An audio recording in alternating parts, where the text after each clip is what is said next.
Hi guys, welcome to foodies. நாங்கள் உங்கள் VLK பொண்ணுங்க. எங்கள் வீடியோ பிடிச்சா லைக் பண்ணுங்கள். இன்றைக்கி நம்ம பார்க்க போகிறது என்னென்னா கார சட்னி. வாங்க இப்போ நம்ம வீடியோக்குள்ளே போகலாம். தேவையான பொருட்கள் என்னென்னு பார்த்துடலாம்.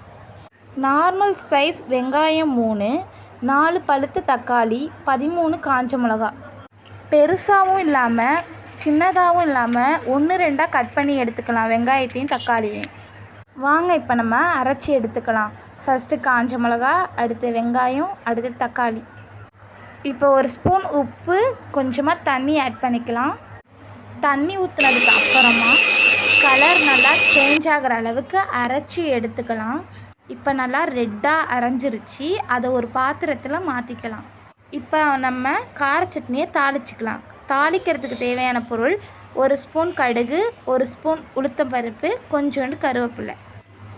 இப்போ ஸ்டவ்வை ஆன் பண்ணி தாளிப்பு கரண்டி வச்சு 2 டேபிள் ஸ்பூன் எண்ணெய் ஆட் பண்ணிக்கலாம்.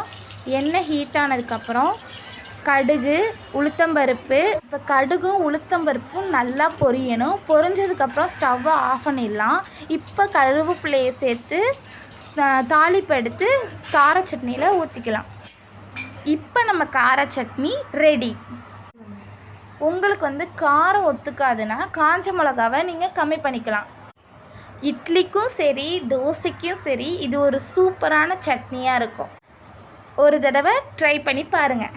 இந்த வீடியோ உங்களுக்கு பிடிச்சிருந்தா லைக் பண்ணுங்கள், கமெண்ட் பண்ணுங்கள், ஷேர் பண்ணுங்கள். ஓகே, பாய், டாடா.